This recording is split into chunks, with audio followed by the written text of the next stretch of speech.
Na manhã de um dia da última semana de fevereiro de 1848, de uma pequena tipografia no centro de Londres, na rua Liverpool 46, terminou-se a impressão de 3.000 exemplares de um panfleto, cujo título era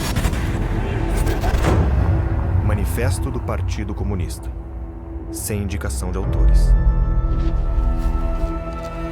Abrindo-se a primeira página, descobria-se que era um manifesto político da Liga dos Comunistas, que se apresentava ao público como um partido. Coincidentemente, no momento em que esses 3.000 exemplares começavam a ser empacotados, explodia entre os trabalhadores de Paris a Revolução de 48.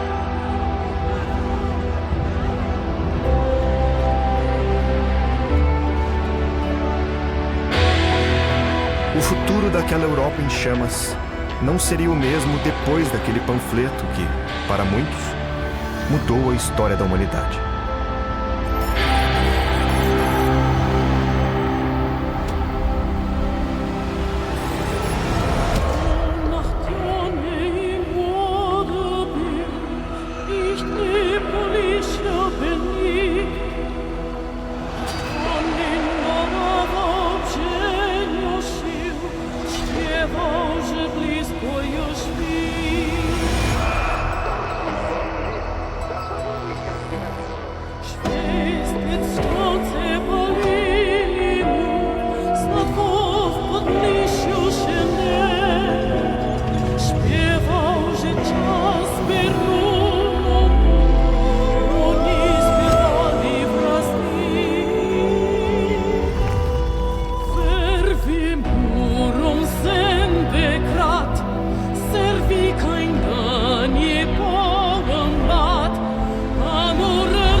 Por que existe algo ao invés do nada? Parece evidente que coisas existam. Mas se tudo que existe um dia não existiu e um dia deixará de existir, como explicar que algo tenha surgido em primeiro lugar?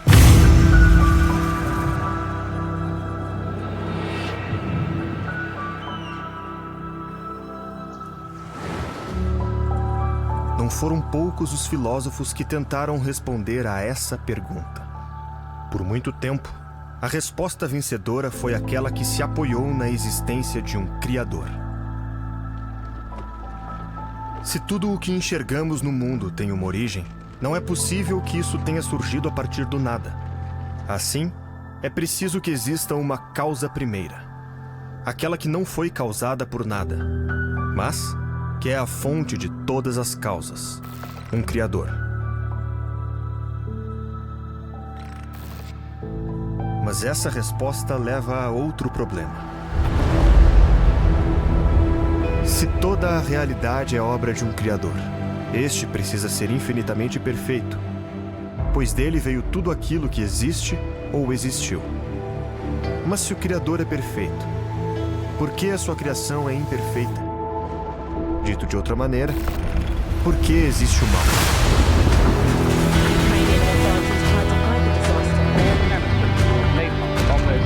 O problema do mal é tão antigo quanto a própria filosofia e atormentou gerações de filósofos e não filósofos. De maneira geral, duas respostas são as mais aceitas. A primeira defende que o mal é a ausência do bem, assim como o frio é a ausência do calor. Resposta incorporada pela filosofia cristã. Huge earthquake just off the coast of Haiti, the poorest country in the Western Hemisphere. A segunda resposta, por sua vez, afirma que o bem pressupõe o mal. O bem precisa do mal para se realizar. O mal precisa existir para que todas as possibilidades do bem possam acontecer.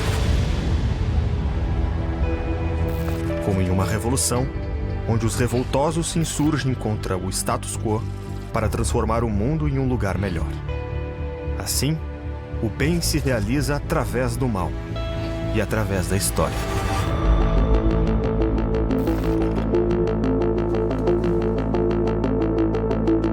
Antes do Manifesto Comunista, todas as revoluções eram burguesas, por assim dizer. Podemos começar com a Guerra Civil Inglesa, que ocasionou o primeiro regicídio. O rei Carlos I foi executado por revolucionários ingleses. Podemos dizer que a primeira grande revolução burguesa foi, de fato, a Revolução Inglesa de 1640. E o que essa revolução fez, e o que as revoluções burguesas farão mais tarde, foi acabar com o reino da aristocracia feudal. Ela eliminaria o antigo domínio de uma nobreza com terras sobre um servo, criando um campesinato livre. E em 1688 houve o que se chamou Revolução Gloriosa, que foi na verdade bastante pacífica, e a consequência basicamente foi que depois disso os reis britânicos passaram a possuir quase nenhum poder. Depois houve a Guerra da Independência dos Estados Unidos, que às vezes é chamada de Revolução Americana. E essa, é claro, foi a primeira revolução anticolonial, feita por colonos britânicos principalmente, antes da formação dos Estados Unidos contra a metrópole. Depois veio a terceira e provavelmente mais famosa revolução, a francesa, que começou em 1789 e passou por uma grande variedade de acontecimentos, incluindo a tomada do poder pelo exército, depois Napoleão e o estabelecimento do Império Napoleônico e etc. Historiadores, hoje, quando falam da Revolução Francesa como uma revolução burguesa, entendem que ela não foi necessariamente feita pela chamada burguesia, por comerciantes, capitalistas ou industrialistas. Ela foi feita por intelectuais e plebeus de diversos tipos, sans-culottes e outros. Até aristocratas fizeram parte. A classe burguesa pode não ter feito a Revolução Burguesa, mas o que a Revolução Burguesa alcançou foi o estabelecimento de novos princípios, como o de livre iniciativa, de propriedade privada dos meios de produção, de direitos iguais para empreendedores desenvolverem e aumentarem seu patrimônio, etc. Princípios que, ao se libertar das restrições feudais das guildas e todas as leis que restringiam o comércio ou o empreendedorismo, seriam estabelecidos nesta Revolução Burguesa, permitindo o maior desenvolvimento do capitalismo.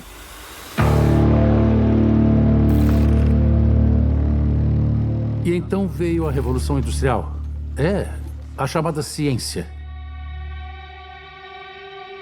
Então tínhamos conquistas científicas, como o motor a vapor, tínhamos relógios perfeitos, tínhamos o aperfeiçoamento da mineração de carvão, tínhamos usinas de produção de ferro, tínhamos o motor a combustão, muitas invenções. E o que aconteceu como resultado disso? Algumas pessoas disseram, nós temos que confiar na ciência, porque pensaram, veja quantos milagres a ciência pode realizar, especialmente no começo do século XIX.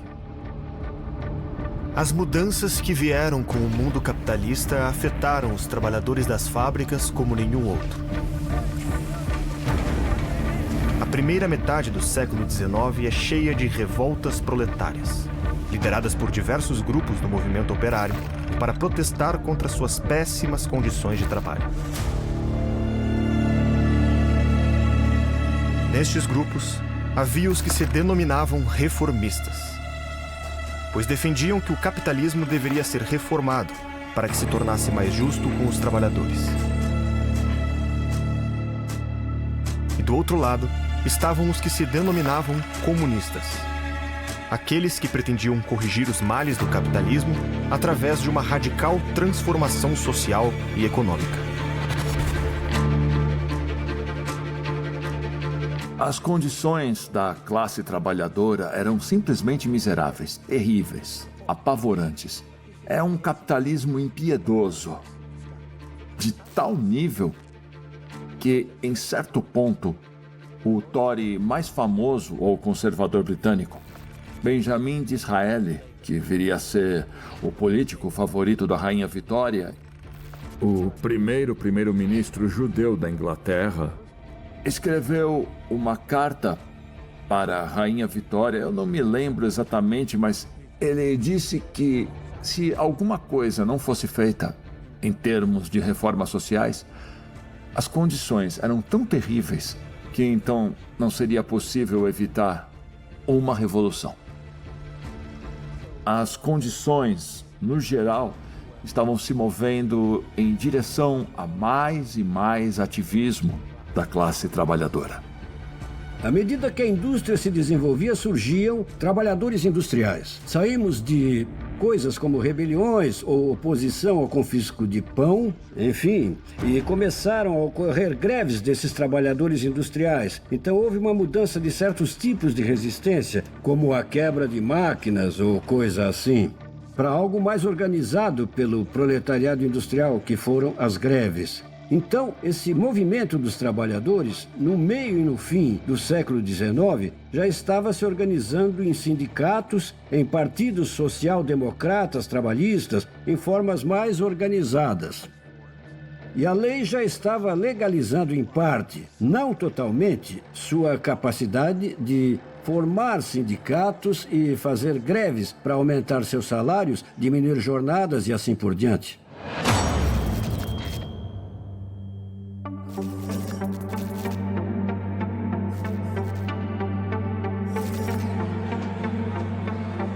Na França, em 1839, operários vindos da Alemanha fundaram uma associação secreta chamada Liga dos Proscritos, que depois deu origem à Liga dos Justos.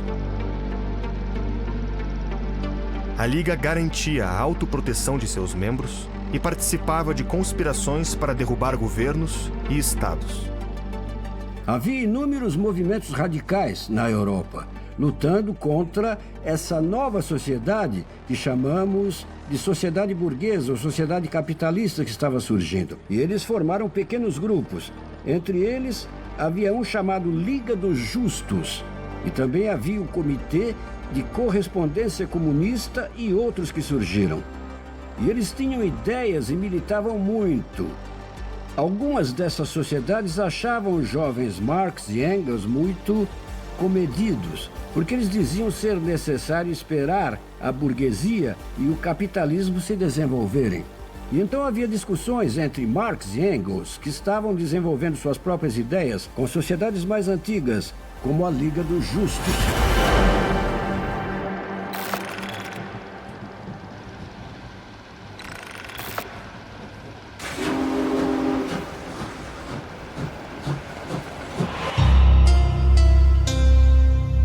Chegou à França, em novembro de 1843, um jovem, que até então tinha 25 anos, chamado Karl Marx.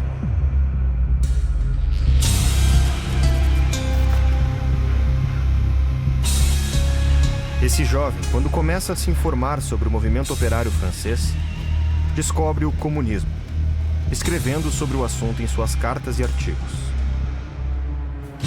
Mas para ele, aquela ideia não passava de uma mera abstração dogmática. Não sou favorável a que finquemos uma bandeira dogmática. Ao contrário. Assim, sobretudo, o comunismo é uma abstração dogmática.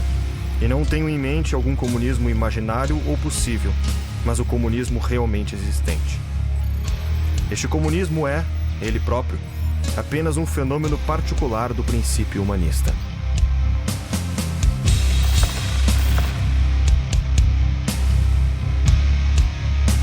Karl Marx nasceu na Alemanha, em Treveris. Ele rapidamente se interessou por filosofia. Seus primeiros trabalhos, os trabalhos de juventude, foram sobre filosofia grega, alienação, esse tipo de coisa. Mas ele também era jornalista.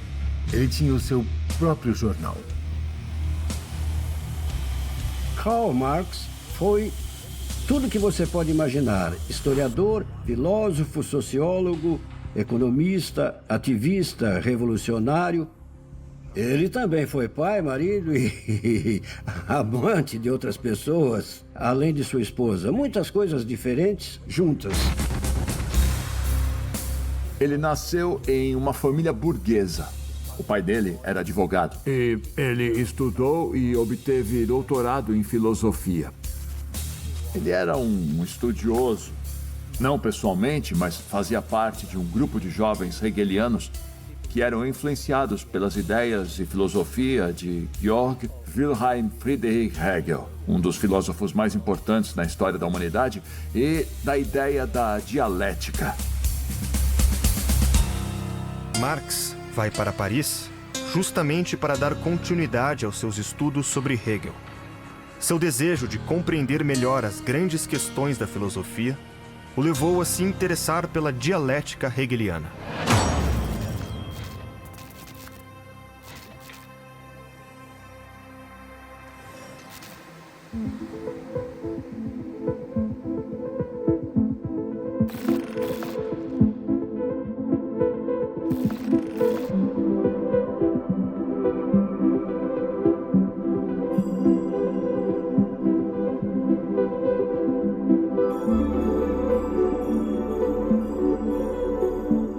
Para entendermos a filosofia marxista, precisamos entender a dialética de Hegel. E para entender a dialética de Hegel, imaginemos que um pai e uma mãe observam de longe o seu filho correndo desgovernadamente pelo quintal de casa. A criança, de tanto correr, acaba tropeçando e rala o joelho ao cair no chão. A mãe logo fica preocupada. Precisamos ajudá-lo.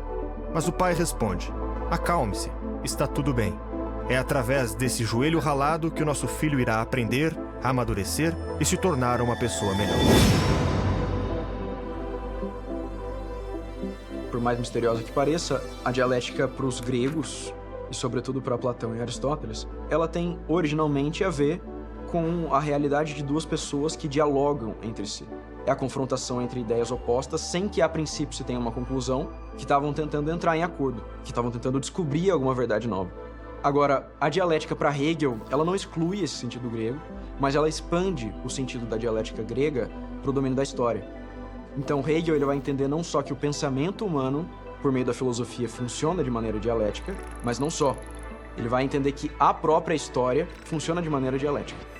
Ou seja, que tudo aquilo que acontece na história não é uma simples linha de acontecimentos que decorre sem qualquer tipo de sentido, mas que são acontecimentos que se confrontam uns aos outros e caminham em direção a uma síntese superior deles mesmos. Esses dois opostos, o prazer da brincadeira inconsequente e a dor do machucado, se chocam, gerando um indivíduo mais maduro e responsável, como se espera de alguém que deixa a infância para a fase adulta. Para Hegel, é assim que toda a realidade caminha em direção ao progresso.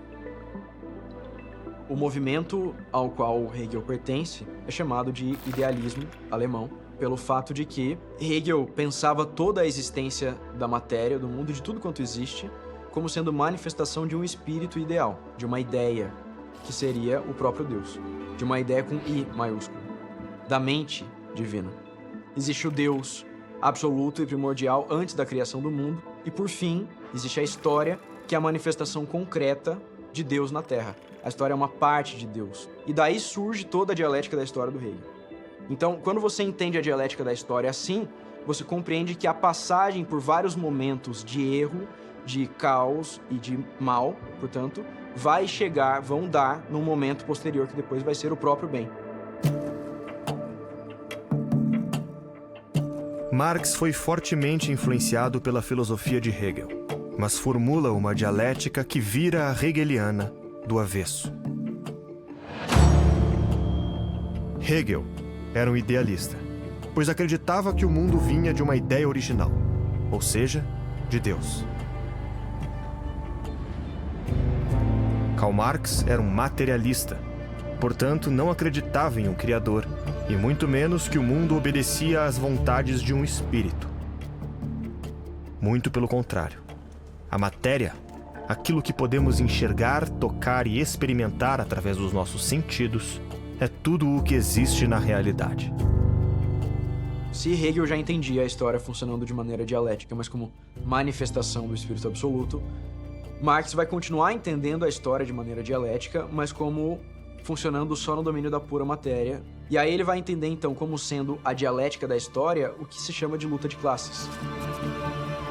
Porque quando você reduz a história à sua dimensão material, tudo aquilo que resta é a dimensão material também do homem.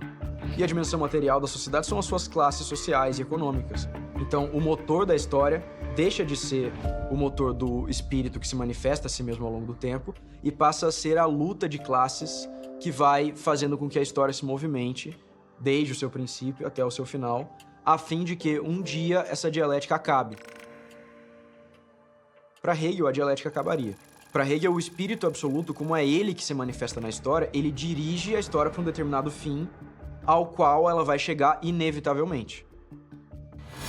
Como no caso de Marx não há espírito, o final da história seria o momento em que a dialética também acabasse, porque ela chegou no seu estado de perfeição, que seria a ausência completa de classes na sociedade. Seria, portanto, o Estado comunista. E veja que esse fim da história não é determinista. Como para Marx não existe esse espírito absoluto, então a história vai funcionar de acordo com a vontade humana, de acordo com o rumo que os seres humanos derem para a história. Um dos rumos possíveis é a revolução final, que levaria ao Estado comunista, que seria o último estágio da história, onde a luta de classes acabaria. Mas ela só vai acontecer, desde que os operários estejam a fim de fazer isso, e consigam fazer isso com os meios que eles têm. Não há um espírito absoluto controlando a história, há o homem controlando a história, e o homem é livre, e ele pode fazer o que ele quiser.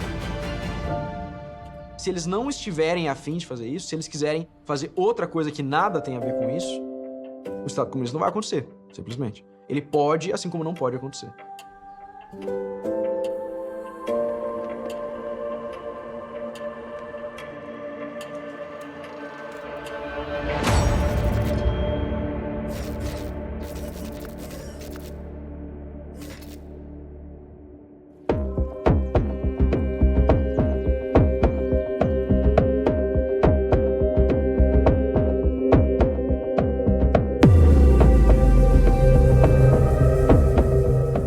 Marx não tinha visto ou se comunicado com os verdadeiros proletários. Acho que em 1847, 1848, quando ele começou a frequentar reuniões de diferentes sociedades secretas dedicadas aos ideais socialistas e comunistas. Na Alemanha, ele era em grande parte um intelectual. Na universidade, escrevia dissertações. E então ele começou a entrar para os movimentos radicais, tendo certo contato com os trabalhadores, etc. Ele escreveu sobre essas coisas. Marx queria estar ligado ao movimento trabalhista, da forma como ele existia à época. Mas dados os tipos de divisão de classes na Europa, nas décadas de 1830 e 1840, ele tendia a andar mais com esses grupos radicais, na maioria intelectuais, mas dos quais trabalhadores intelectuais também participavam. Ele abraçou as ideias revolucionárias do seu tempo. E uma dessas ideias revolucionárias era a ideia do comunismo. O comunismo como um ideal, como um projeto de mudança social. Comunismo como uma resposta às injustiças e às desigualdades deste mundo.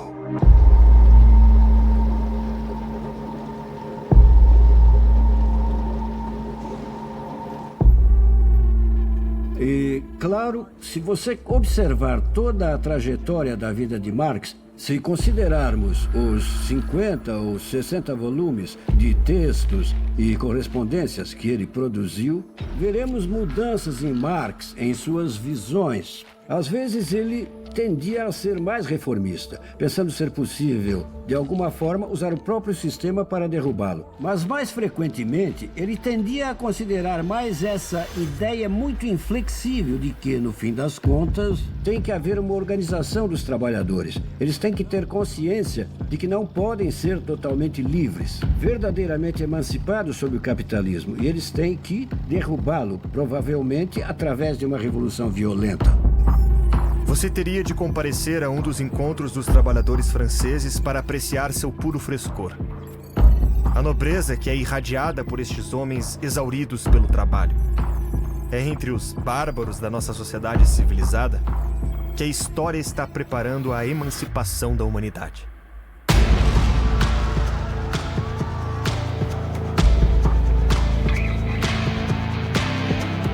Quem são os proletários, o povo escolhido? Estamos do lado certo da história. Encontramos nosso novo Messias na forma de classe trabalhadora industrial. Pessoas honestas. Os bons selvagens, os trabalhadores industriais. Então encontramos nosso Messias.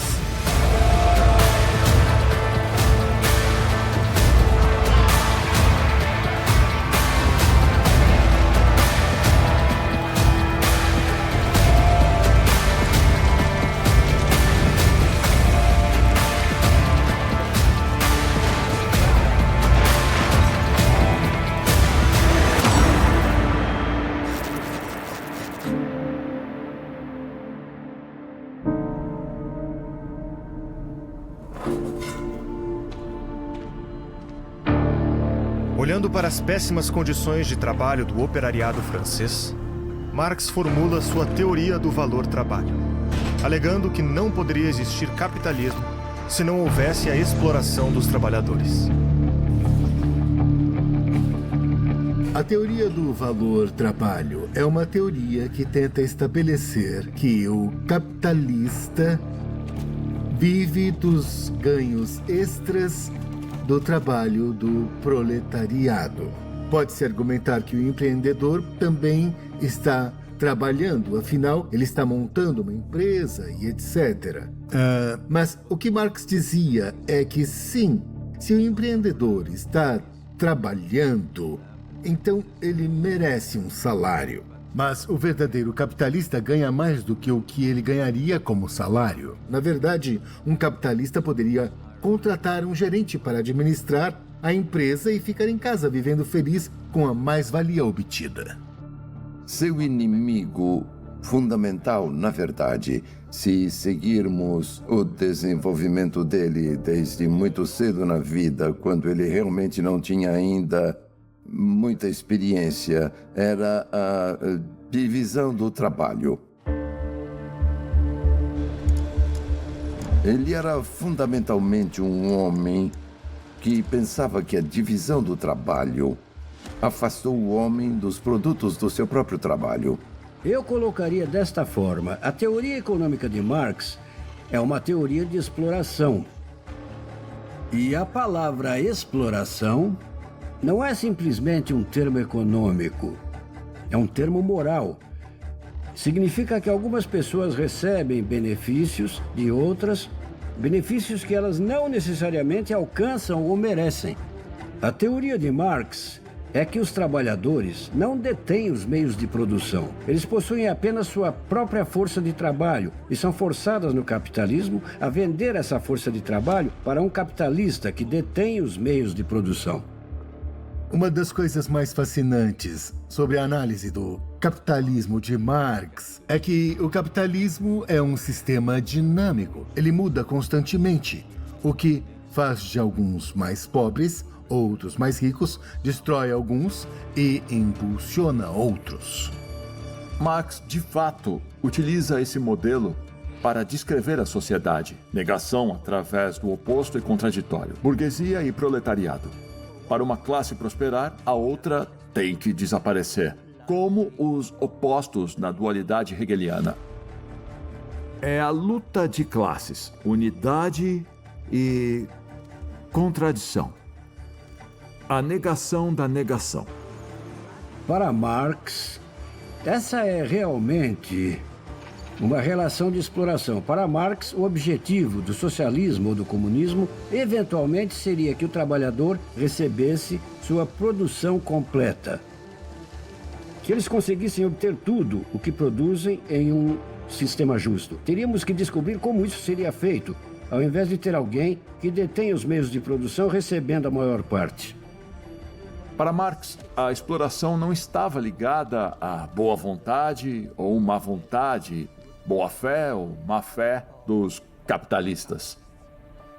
Alguns deles podem ser indivíduos com compaixão que doam para todos os tipos de filantropias, mas sim um elemento estrutural na maneira como a economia capitalista funciona. É um elemento sistematicamente impregnado, enraizado na economia capitalista. É um sistema de mercado em que a produção é feita não por causa do que as pessoas precisam, mas por causa do que se pode vender e do que são capazes de comprar. Então, o capitalismo é o que Marx chama de um sistema de produção de mercadorias. Ele produz o que é bom para a venda, para a troca, como Marx diz, não exatamente para a necessidade humana. E o socialismo, presumivelmente, seria o oposto. Seria uma sociedade em que iríamos produzir em nome do que definiríamos democraticamente como o bem comum, o que as pessoas realmente precisam. E ele era, na verdade, reacionário. Ele pensou que o homem poderia viver praticamente na autarquia se abolisse a divisão do trabalho. Bom, essa é uma ideia muito tola, mas apesar disso, foi a partir daí que ele começou.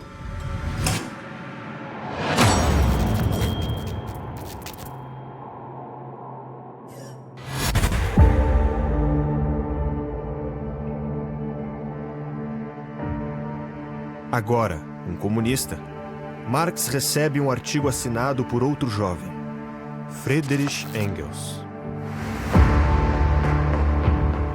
O nome do artigo era Esboço de uma Crítica da Economia Política e criticava os fundamentos da economia inglesa. Marx achou aquele trabalho um esboço genial. Marx percebeu que, por caminhos diferentes, ele e Engels haviam chegado às mesmas conclusões. Assim, decidem se encontrar em agosto de 1844. Engels também era alemão, um rico industrial de uma família de ricos industriais em Manchester, que era então a cidade mais capitalista do Reino Unido, a sede das indústrias. E Engels se tornou muito amigo de Marx. Na verdade, como ele era rico, ele financiou Marx. Pode-se dizer que ele era seu benfeitor, mas ele também escrevia coisas sobre variados assuntos e permaneceu um grande amigo de Marx e se tornou importante no movimento socialista após a morte de Marx.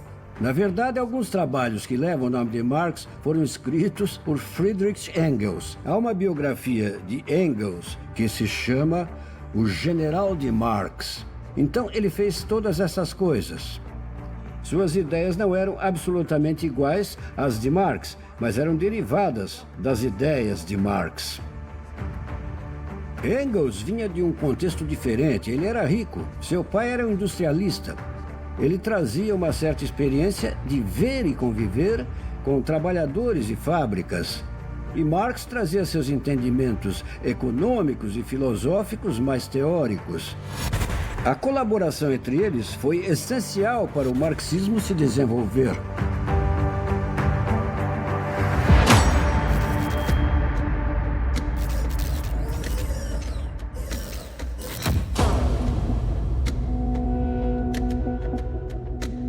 O primeiro adversário de Marx e Engels foi o chamado socialismo utópico, muito popular entre os mais radicais do movimento operário.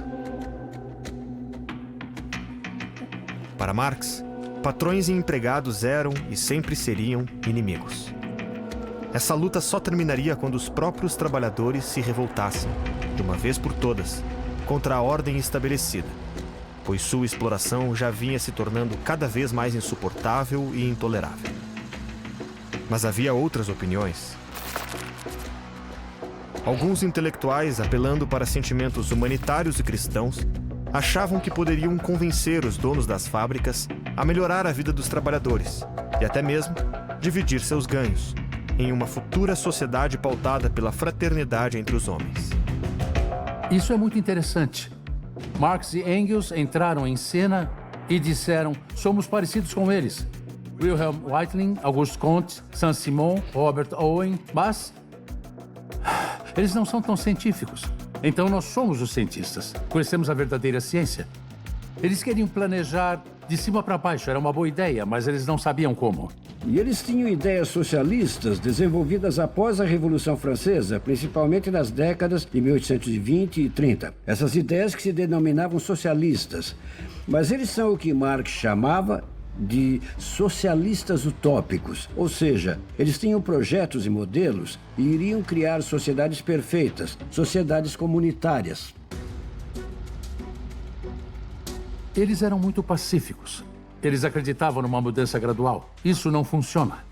A propriedade privada é um mal. Ninguém vai abrir mão da propriedade privada por si próprio. Você tem que tomá-la. Esse é o ponto. Marx, é claro, não achava que esse era o jeito de pensar nessas coisas. Não existia um simples projeto que os intelectuais ou a classe média enviaria aos trabalhadores. Marx e Engels estavam travando um debate com um comunista cristão, Wilhelm Weitling, um comunista cristão alemão que era artesão, um trabalhador têxtil. Ele era muito popular na Alemanha, na Suíça e em países de língua alemã e na Áustria. Ele disse: precisamos eliminar a propriedade privada em todos os países de língua alemã. Milhares de trabalhadores o seguiam. Marx o confrontou e então disse: Weitling, eu te amo, mas você é uma pessoa muito irresponsável. Está agindo de forma não científica. A Revolução Comunista surge de acordo com as leis naturais e somente nós, Engels e Marx, saberemos quando essa revolução surgirá, porque somos cientistas. Somos cientistas sociais. Você está tentando fazer a Revolução Comunista antes da hora. Isso pode destruir os trabalhadores. Você pode arruinar tudo. É preciso esperar que as contradições estejam propícias o bastante para fazermos a Revolução Comunista. Ele teve esse debate com Weitling e, na verdade, acabou com ele.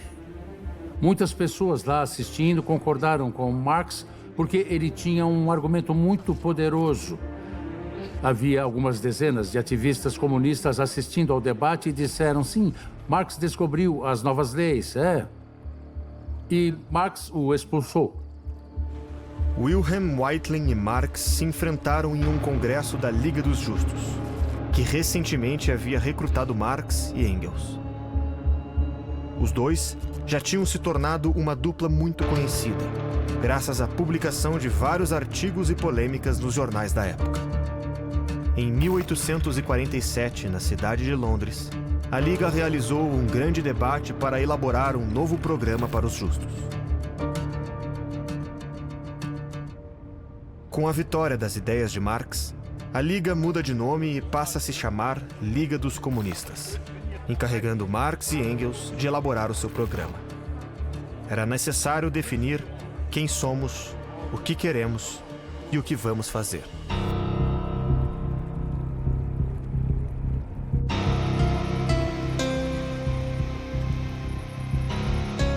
Assim, sob o mandato da Liga, os dois elaboraram aquele texto impresso. Na manhã de um dia da última semana de fevereiro de 1848, de uma pequena tipografia no centro de Londres, o Manifesto do Partido Comunista.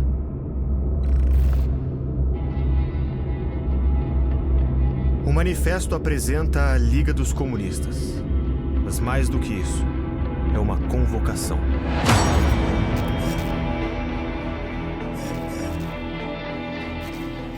Proletários do mundo todo, univos. Os proletários não têm nada a perder, exceto as correntes que os prendem. Temos um mundo a ganhar.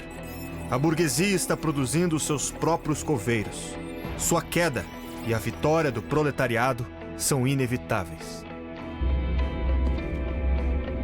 Mas Marx, além de inflamar os trabalhadores, também se preocupa em fundamentar aquilo que está dizendo, analisando o passado. A história de todas as sociedades até hoje existentes é a história da luta de classes. Uma luta que sempre terminou numa reconstrução revolucionária da sociedade inteira.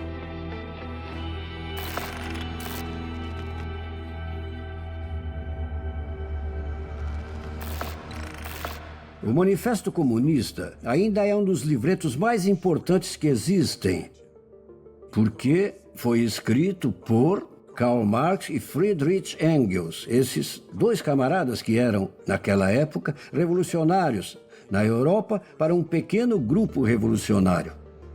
E eles ofereceram um esquema muito simples. Eles disseram, vejam, senhoras e senhores, nosso mundo se desenvolveu de uma maneira muito simples. Ele se adequa às leis da história. Na antiguidade, a humanidade vivia em uma sociedade tribal chamada comunismo primitivo. Todos eram iguais, mas todos eram pobres.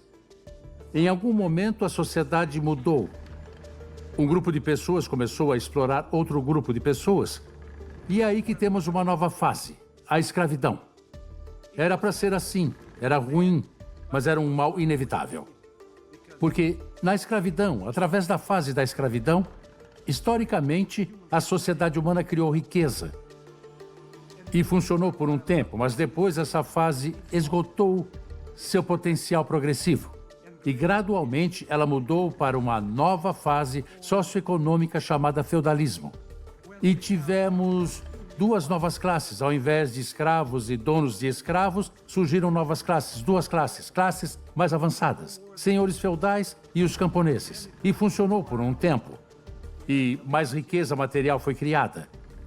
A fase do feudalismo, em algum momento, evoluiu para uma nova fase, que seria a última fase. A última fase opressiva da história humana, chamada capitalismo. Em vez de senhores feudais e camponeses, tínhamos duas novas classes mais avançadas. E são boas classes, mas uma delas era má. Mas era um mal inevitável. Então surgiram duas novas classes, os burgueses, ou capitalistas, e os proletários, a classe operária industrial. Vejam, Marx e Engels ficaram presos nessa teoria da evolução. Era uma mentalidade do século XIX, a evolução de Charles Darwin. Todos adoravam a evolução. Então, eles desenvolveram suas próprias leis históricas com base na teoria da evolução. Se lermos agora, ficaremos surpresos com o fato de que o verdadeiro herói do Manifesto Comunista é o capitalismo. Porque Marx e Engels dizem que o capitalismo é o futuro. E claro, em 1848 o capitalismo estava presente apenas em algumas áreas da Europa. Na Inglaterra, no que hoje é a Bélgica, ao norte da França, ao sul da Alemanha, na Renânia e assim por diante. Então a polêmica dele é principalmente contra o antigo regime, as sociedades antigas pré-capitalistas. Em certo ponto, ele disse que o capitalismo mudará tudo. Tudo o que é sólido desmanchará no ar, ele escreveu. Porque o capitalismo é necessário para o socialismo, porque o capitalismo cria trabalhadores. Quanto mais o capitalismo cresce, mais extenso será o proletariado e, portanto, a base para os partidos socialistas. Marx e Engels diziam, essas pessoas são povo escolhido. Povo escolhido. Tá? Eles foram escolhidos pela história, não por Deus. Você vê a conexão? Porque na antiga Bíblia, o povo escolhido eram os judeus. Mas aqui no marxismo temos o novo povo escolhido, o novo sal da terra, que salvará toda a humanidade, certo? Então é por isso que se tornou popular não só na Rússia, mas em muitos outros países. Temos aí uma religião laica, um substituto à religião.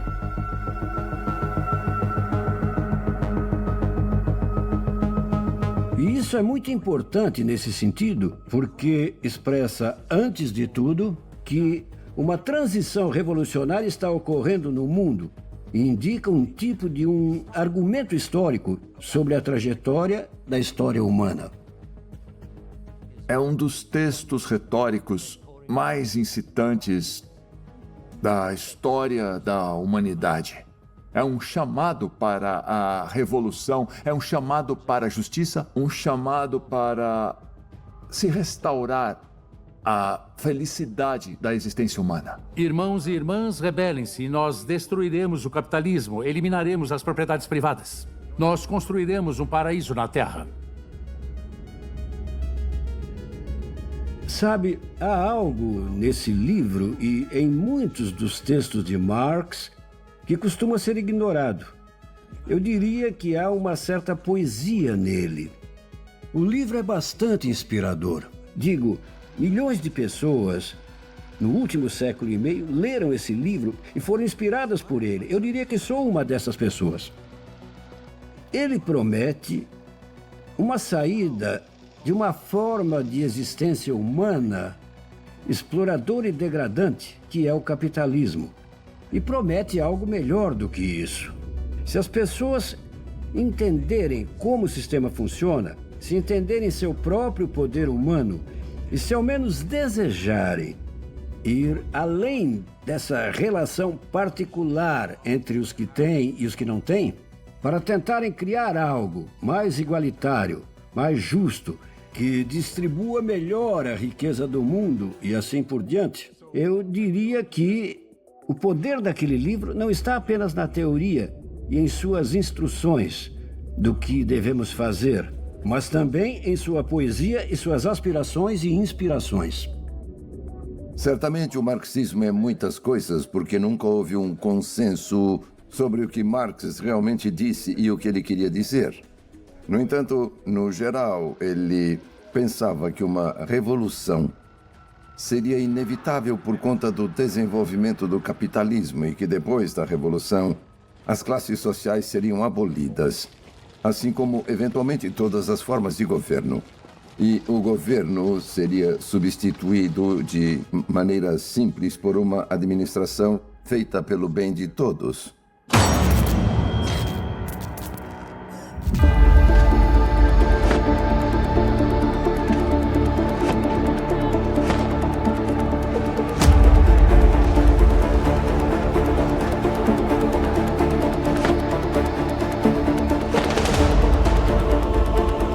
Em 1848, uma série de revoluções se espalhou por quase toda a Europa. Em Paris, o rei Luís Felipe I foi deposto do trono e uma república foi estabelecida na França. Isso quase derrubou a Casa de Habsburgo em Viena e a Casa de Hohenzollern em Berlim. Parecia que em 1848 uma nova era estava surgindo na Europa. Parecia que uma série de revoluções socialistas acabariam com todos os reinos da Europa. A Revolução de 1848 explodiu justamente quando os setores mais pobres da sociedade se revoltaram contra o alinhamento do Estado francês aos interesses da burguesia. Os acontecimentos de Paris foram o estopim da Primavera dos Povos, uma onda revolucionária que se espalhou por todo o continente. Mas dessa vez, as revoluções não eram mais burguesas. Agora, o mundo conheceria a força do proletariado europeu. Uma nova força política, com suas próprias demandas, que não eram as mesmas da burguesia.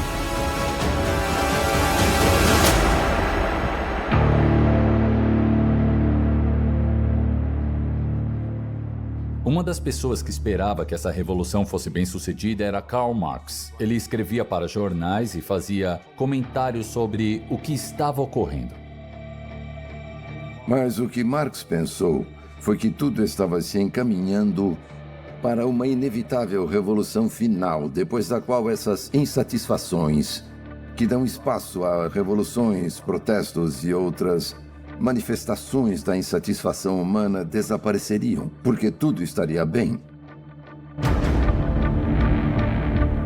Estourou em Paris a Revolução de 1848. Ao mesmo tempo, os primeiros exemplares do manifesto eram empacotados. Mas os escritos de Marx e Engels não influenciaram os parisienses. Os parisienses não leram o programa da Liga dos Comunistas, mas sua luta e seu ímpeto revolucionário já estavam previstos pelo manifesto. A coincidência entre a publicação do Manifesto Comunista e a explosão da Revolução de 1848 mostra que Marx e Engels estavam antenados o suficiente para teorizar sobre uma revolução que, de fato, parecia estar acontecendo. E ainda por cima, acertar que seria o proletariado o grande protagonista. Bom, não foi bem assim.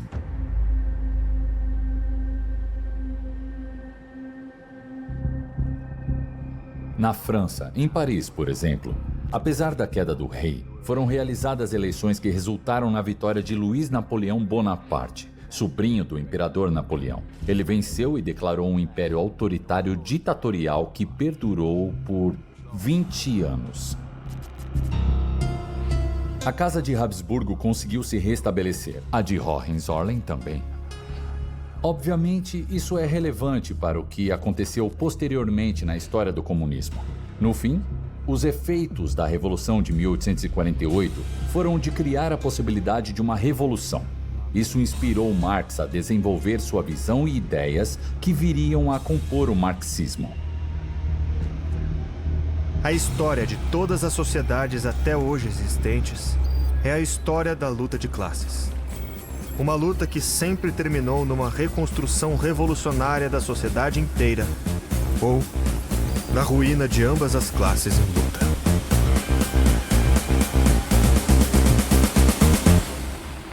Товарищи, рабочей крестьянской революции совершилась!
Fizeram um filme engraçado na União Soviética em 1968 chamado O Chefe da Chukotka. Chukotka é uma região tribal do nordeste da Sibéria, onde as pessoas viviam como caçadoras e coletoras. Era um filme, um longa-metragem.